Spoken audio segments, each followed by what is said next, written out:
I never thought a Saturday morning could feel like a storm was about to hit my family, and yet there I was standing on my porch watching it unfold like a scene from a nightmare.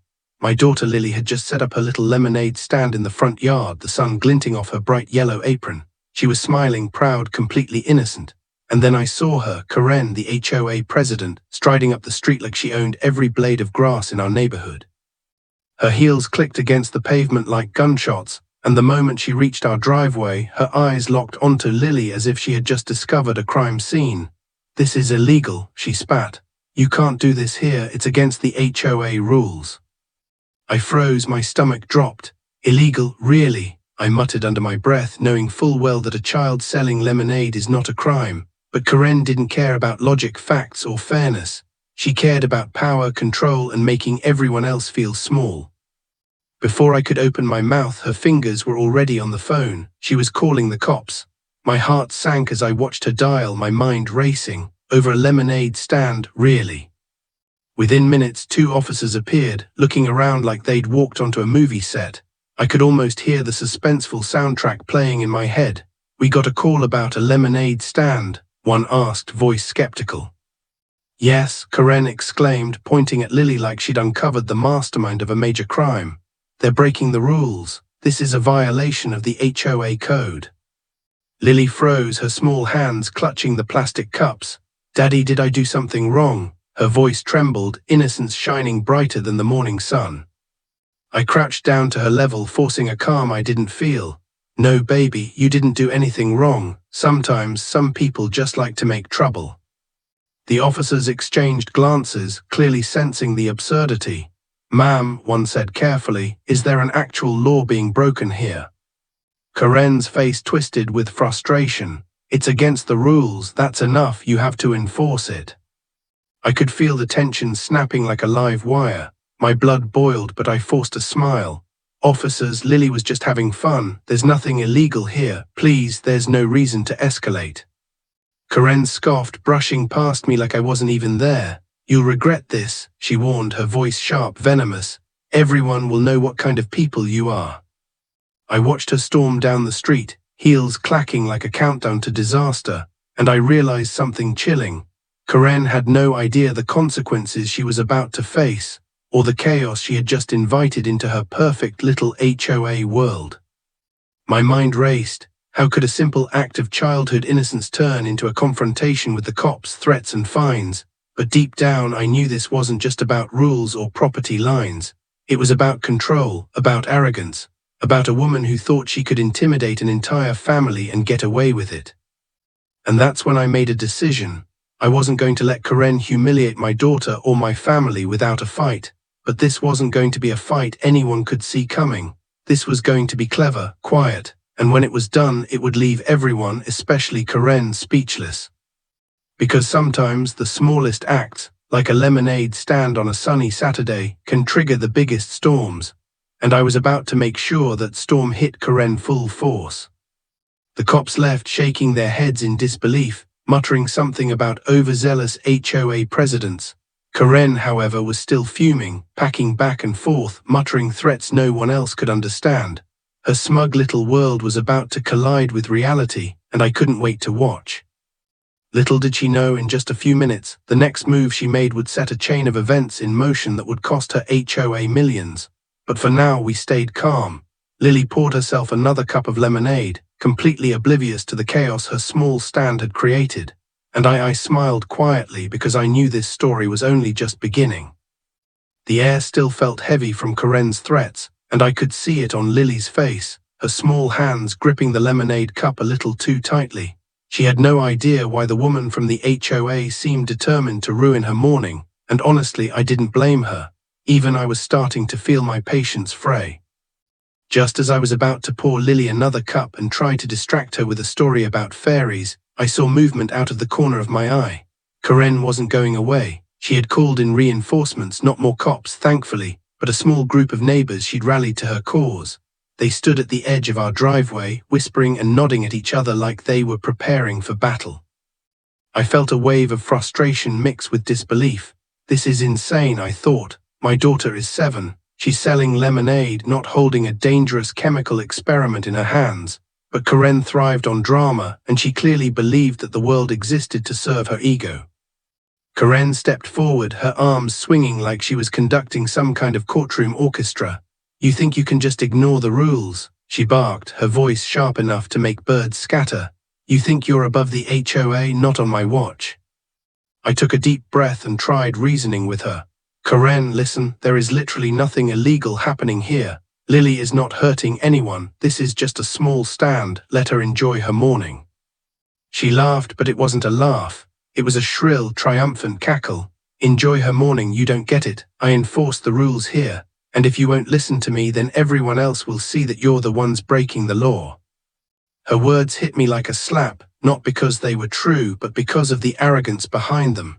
Karen genuinely believed she could make the world bend to her will, and in her mind she had already won. I could feel my blood pressure rising, but I forced myself to stay calm. Raising my voice would give her the satisfaction of conflict, and I had no intention of giving her that.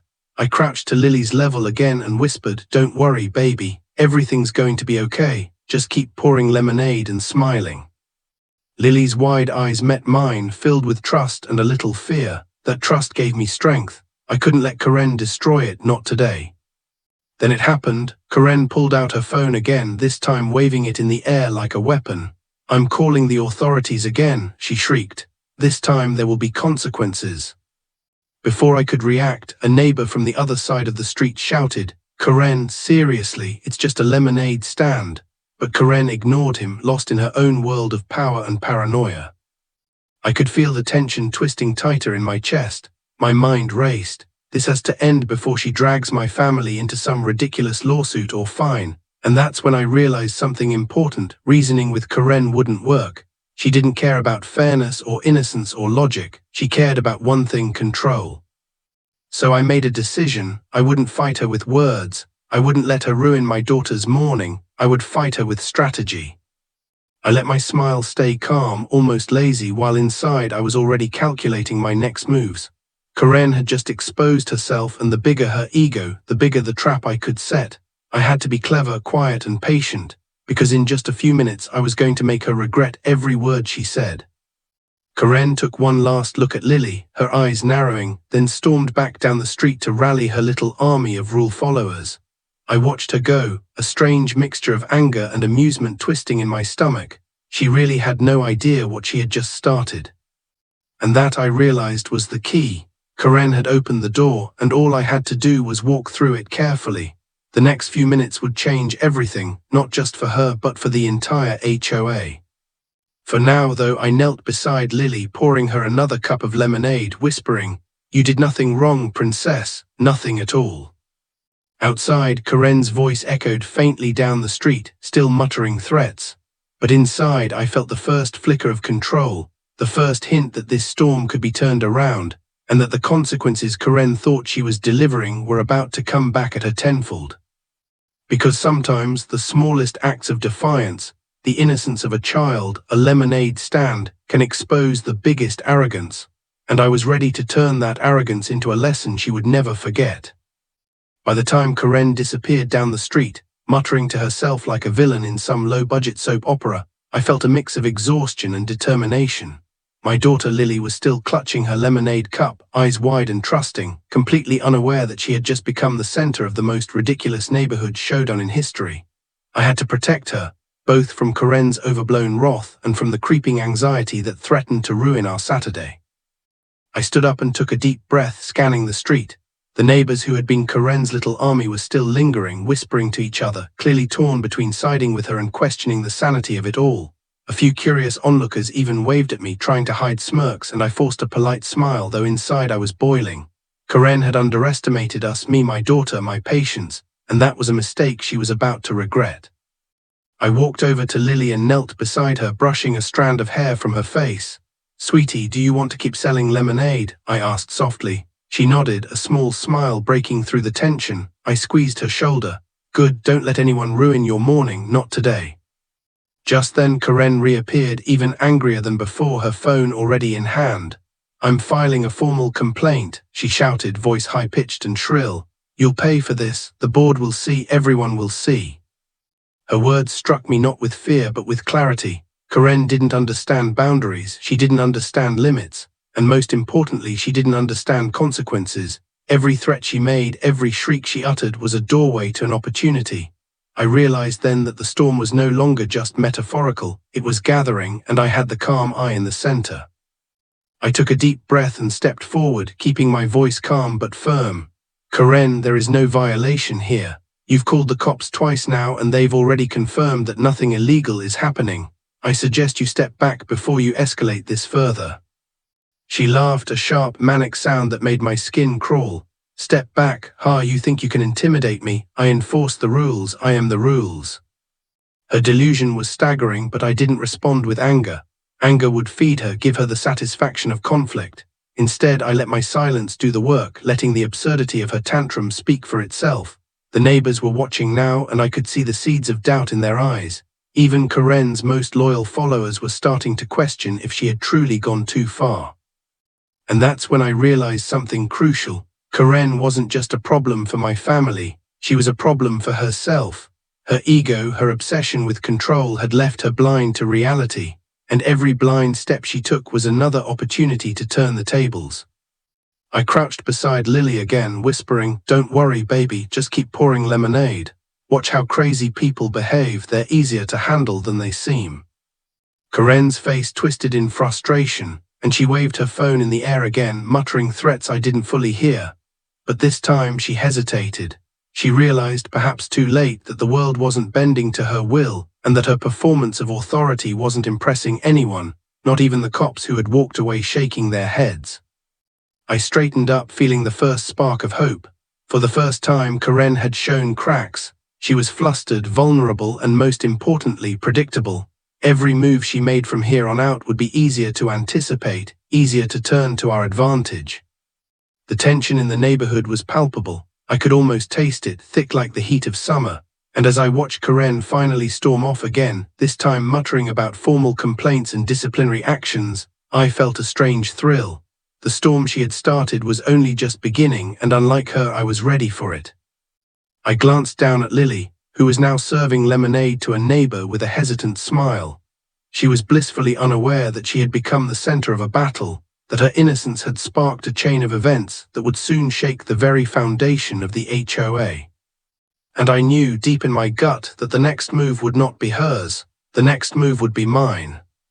Because Karen had underestimated one thing: I don't react, I plan, and the storm she started, she had no idea who it was aimed at. After Karen finally stormed off, muttering about disciplinary actions and formal complaints, I felt a strange mixture of relief and adrenaline. Relief that the immediate confrontation was over, and adrenaline because I knew she wasn't done. Oh no, she was far from done.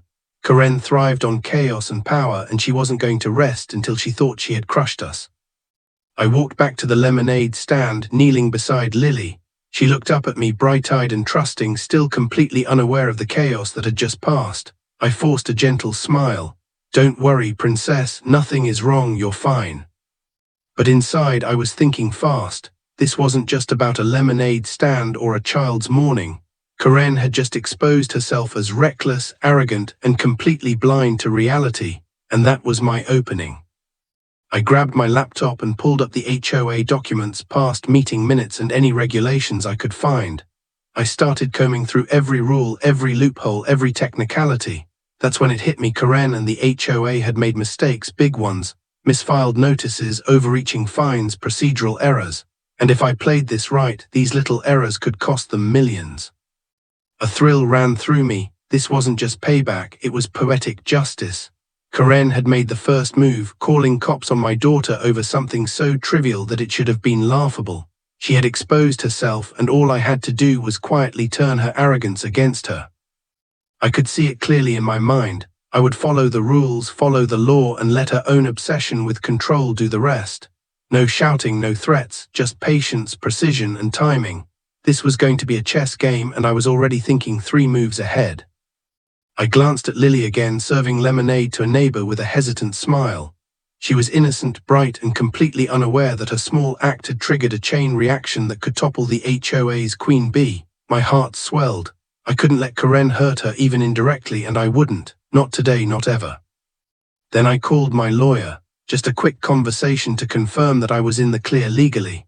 Everything I had found in the HOA documents was solid, procedures weren't followed, fines were technically unenforceable, and most importantly, Karen's obsession with control had created exposure for the HOA. By the time I hung up, I had a plan. It was subtle, strategic, and quiet. Karen would never see it coming. I smiled, almost wickedly, knowing that the first domino had already been set in motion. Of course, I couldn't reveal any of this to Lily. She didn't need to know that her lemonade stand had become a catalyst for financial chaos. She just needed to keep being herself, innocent, cheerful, and unafraid. I brushed her hair back and whispered, "Keep smiling, baby. This is your day." Outside, I could still hear faint murmurs of the neighbors. Some were gossiping about Karen's overreaction, some were just confused. But I knew that by the time they realized what was happening, it would be too late. The HOA was about to feel the consequences of Karen's arrogance, and there was nothing they could do to stop it. And just as I started to feel the first glimmer of satisfaction, I realized something important. Karen wouldn't give up, she would escalate, she would fight, she would try to control the narrative. But that was exactly what I wanted. Every attempt she made would tighten the trap, expose her further, and make the eventual outcome even more dramatic. I sat back, sipping my coffee, feeling the tension and anticipation mix into a heady thrill. The storm was coming, and I was ready for it. Karen had started it, and now it was time for her to experience consequences she never imagined. Lily laughed, handing a cup to a neighbor. Her joy was pure, untouchable, and for a moment I let myself smile. This wasn't just about revenge. It was about protecting what mattered, about standing up to injustice, about teaching a lesson to someone who had thought she could intimidate a family with a child. And as Karen's heels clicked faintly down the street in the distance, I knew it. The game had begun, the moves were set, and in just a few minutes she would learn the first, very expensive lesson about messing with us.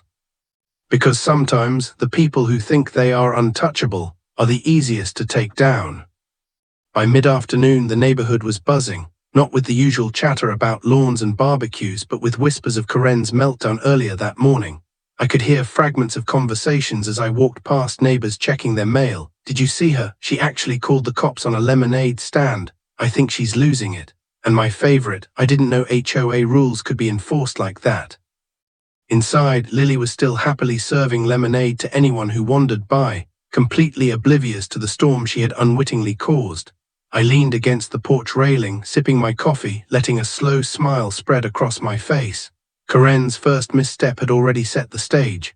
All I had to do now was make sure the rest unfolded exactly as planned. I opened my laptop and sent the first carefully worded email. Nothing aggressive, nothing emotional, just facts. Dates, fines, violations, and most importantly, proof that the HOA had not followed procedure on previous complaints. Every sentence hit like a scalpel, precise, deliberate, unavoidable. I hit send and leaned back. Almost immediately, I began to see the effects. Karen, I could tell, was already packing. Her email notifications went off like a ticker-tape parade of doom. She must have read the first lines and felt the first pangs of panic, though she didn't know why yet. Then the phone rang. Of course it was her. "Do you know what you've done?" she shrieked, voice rising to a pitch that made my teeth hurt. This is harassment, you're." I held up a hand, letting the calm, measured tone in my voice do the work. "Karen, I'm just pointing out the facts. The HOA has procedural errors. You've called the cops unnecessarily and the rules weren't followed. I'm letting the record show what happened." There was silence on the other end for a moment. I could hear her huffing and muttering, trying to find a comeback. But the truth is a stronger weapon than any yell or threat, and Karen didn't like the truth. I hung up, letting the quiet settle over our house. Outside, neighbors were peeking from behind curtains, whispering, curious about what had happened. I could feel the shift. The first domino had fallen, and the tiny cracks in Karen's armor were beginning to show. And yet I didn't gloat. Not yet. This was a slow burn. I had to let the tension rise, let her believe she still had some control, because the bigger her panic became, the harder the eventual payoff would hit. I glanced at Lily, who was handing a cup of lemonade to a neighbor, and I felt a surge of pride. She was innocent, brave, and entirely unaware of the chaos around her. Protecting that innocence, that joy, was worth every late-night email, every carefully constructed document, every plan I was setting into motion. Hours passed. Karen sent more frantic emails, each one more desperate than the last. The HOA board began to stir, sensing the tension but not understanding the cause. I smiled quietly to myself, just as planned. Their confusion would be their undoing. By evening, the first official notice arrived, a correction letter from the HOA's attorney acknowledging procedural mistakes and rescinding some of Karen's prior fines. It was subtle, almost polite, but for someone like Karen, it was catastrophic. She had built herself a world of absolute authority, and the first crack had appeared. I watched her flail, her frustration almost visible from our porch. Neighbors noticed too, some whispered to each other, some laughed quietly behind closed doors. And Karen, she was spiraling, powerless to stop what was already set in motion. I poured myself another cup of coffee, leaning back as the tension grew thicker in the air. I let the satisfaction settle slowly, savoring it, not cruelly but with the sense of justice that comes from patience, preparation, and a little creativity. This was only the beginning. Karen's obsession with control had created an opening, and I had walked right through it. Each misstep she made now would only tighten the trap. The storm was building, and soon it would hit with a force she could never imagine. I glanced down at Lily, laughing as she waved to a neighbor, oblivious to the fact that she had just triggered a chain reaction that would soon cost the HOA millions. And I knew deep down that by the end of this, Karen would learn, sometimes the most dangerous storm comes from the quietest, most unexpected places. And in that knowledge I felt a strange calm. The first domino had fallen, the rest were about to follow. By late afternoon, the tension in the neighborhood was almost tangible, like static in the air before a storm. Karen's little world of control was crumbling, and she didn't even fully understand why. Her phone was blowing up with notifications, emails from the HOA attorney, notes from concerned board members, and documents she hadn't seen before. Every ping was another hammer hitting the fragile foundation she had built with arrogance and ego. I watched from the porch as she stormed down the street again, this time packing back and forth, muttering to herself. Her hands shook slightly, clutching a stack of papers as if sheer willpower could fix what was happening. It couldn't. Inside, Lily was still playing innocently, serving lemonade to neighbors who had begun lingering longer than usual. Some whispered congratulations, others just shook their heads, clearly entertained by the drama unfolding before them. But Lily didn't notice. She was pure joy and trust, a little sunbeam that Karen could never touch no matter how hard she tried. I poured myself a cup of coffee, leaning against the railing. My mind was working fast. Every desperate move Karen made was another domino falling into place. Every overreaction, every shriek, every frantic email only strengthened my position. And I had learned long ago that patience was a weapon far stronger than anger. Then the first serious call came from the HOA board. I answered calmly, masking the excitement building in my chest. "Yes, I've reviewed the documents," I said evenly. "Procedures were not followed, the fines issued earlier are invalid, and the claims made against my family regarding Lily's lemonade stand are baseless." The board was hesitant, confused, even a little fearful. Karen had painted herself as the unquestionable authority, and now they were seeing cracks in the carefully curated facade. Their indecision only fueled the tension. Meanwhile, Karen was growing frantic. I could see her packing past my house, talking loudly on the phone. "No, this is impossible, they can't do this, they have to." Her voice trailed off, replaced by a strangled scream of frustration. She didn't realize that by calling the cops on my daughter and pushing so hard, she had opened herself up to consequences she couldn't control. And then the neighborhood began to notice the ripple effect. Small things started happening that seemed unrelated at first. A confused neighbor calling the HOA for clarification, a board member questioning past fines, an email thread exposing errors in official notices.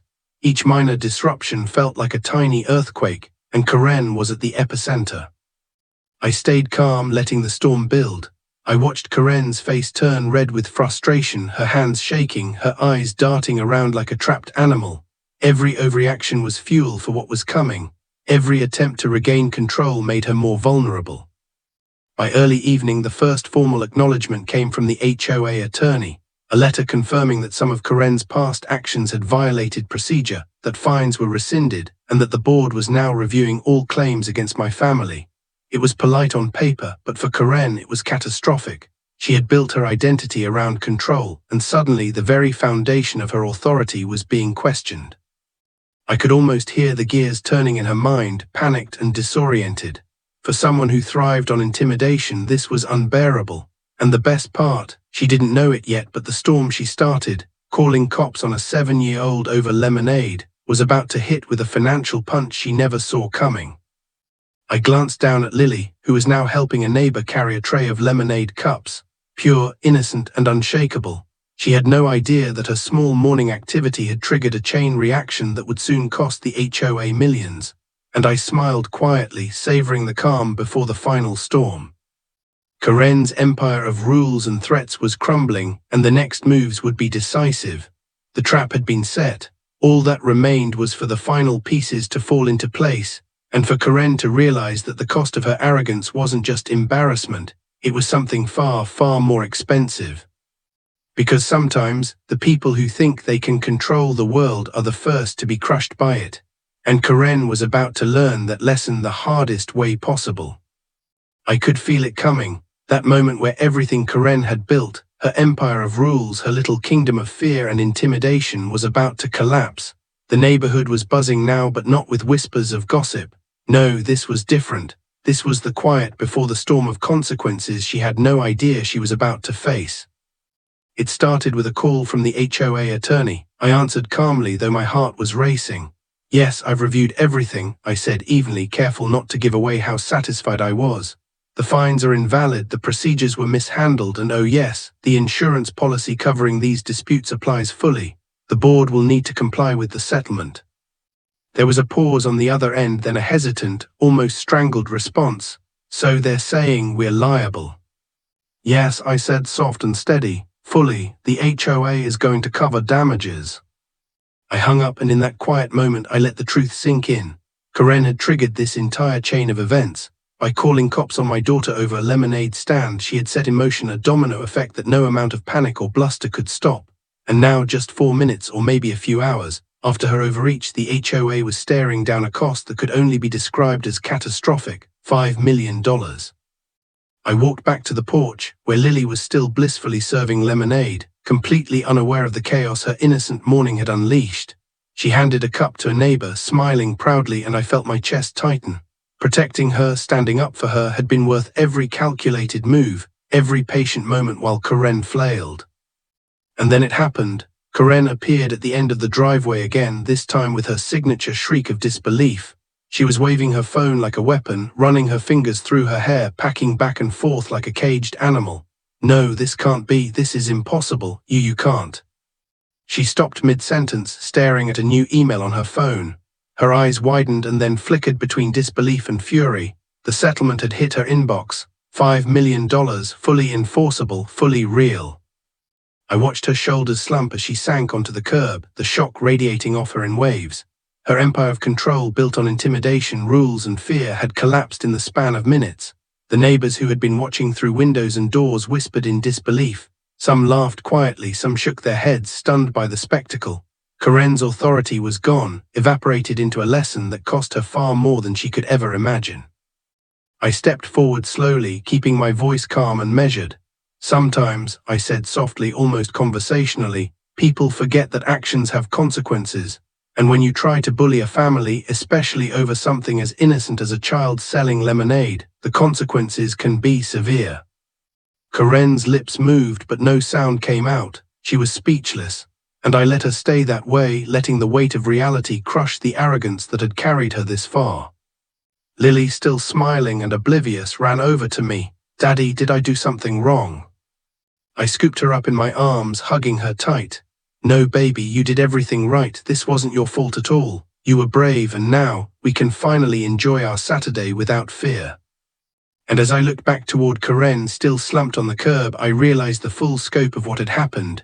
The $5 million wasn't just a number, it was a statement, a lesson, a warning. It wasn't cruel, it was justice, and it had arrived because someone had tried to control a world that wasn't theirs. The sun was starting to dip low in the sky, casting a warm golden glow across the neighborhood. The chaos of the morning had settled into a strange calm. Karen's screams were replaced by stunned silence, her plans of intimidation evaporated, and my family, safe, happy, victorious, and more united than ever. And I knew one thing with absolute certainty. From this day forward, Karen or anyone like her would think twice before trying to ruin the morning of an innocent child. Because sometimes the smallest acts of courage, the laughter of a 7-year-old, a lemonade stand in the sun, can trigger storms that no ego can withstand. The $5 million price tag wasn't just money. It was proof that arrogance has limits, that justice can arrive quietly but decisively, and that even the smallest victories, for family, for innocence, for fairness, can be the most powerful of all. Karen would never forget this day, neither would the HOA. And as I carried Lily back inside, I felt the weight of the morning lift, replaced by something far stronger, triumph, relief, and the knowledge that the storm had been weathered, and won by the people who truly mattered. By the next morning, the neighborhood was buzzing, but this time it wasn't with gossip or fear, it was with awe. Karen was conspicuously quiet, hiding behind her curtains, avoiding any eye contact. Her empire of control, her thunderous threats, her attempts to intimidate a family over a child's lemonade stand, all of it had crumbled under the weight of consequences she never saw coming. I stepped onto the porch, Lily skipping beside me, a bright yellow apron still dusted with sugar from yesterday. The morning sunlight felt like a soft promise, warming the street and every neighbor who passed by. And in that light, I realized just how much had changed, not just for my family, but for everyone who had witnessed the fall of someone who thought power was earned by fear.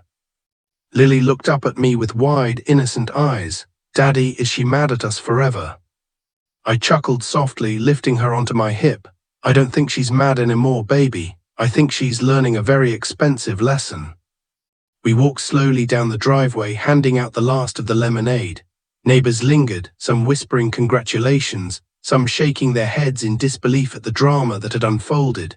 But everyone had one thought in common. Karen had finally learned what happens when arrogance and obsession collide with fairness, preparation, and patience. Inside, I sat down with a cup of coffee, watching the sun climb higher in the sky. The $5 million settlement wasn't just a number, it was proof that actions have consequences, and that even the smallest, most innocent acts can trigger enormous change. Lily had been brave without even knowing it, and in protecting her, I had been forced to be clever, patient, and relentless. Karen, of course, would never admit defeat, but that was her problem. She had built her identity around control, intimidation, and rule enforcement, and now all of that had been stripped away in one extraordinary morning. She had learned the hard way that arrogance has limits, and that trying to dominate a family with a child could cost her millions. I glanced out the window as Karen's front door stayed firmly shut. I imagined her packing inside, replaying every moment of yesterday, realizing that her obsession with rules and appearances had become her undoing. And I smiled quietly, because sometimes victory isn't about revenge, it's about justice, patience, and timing. Outside, Lily waved to a neighbor, her laughter pure and unfiltered. I felt a swell of pride, realizing that the real triumph wasn't the settlement or the money or even seeing Karen finally humbled. It was the safety and happiness of my daughter that was worth far more than anything else.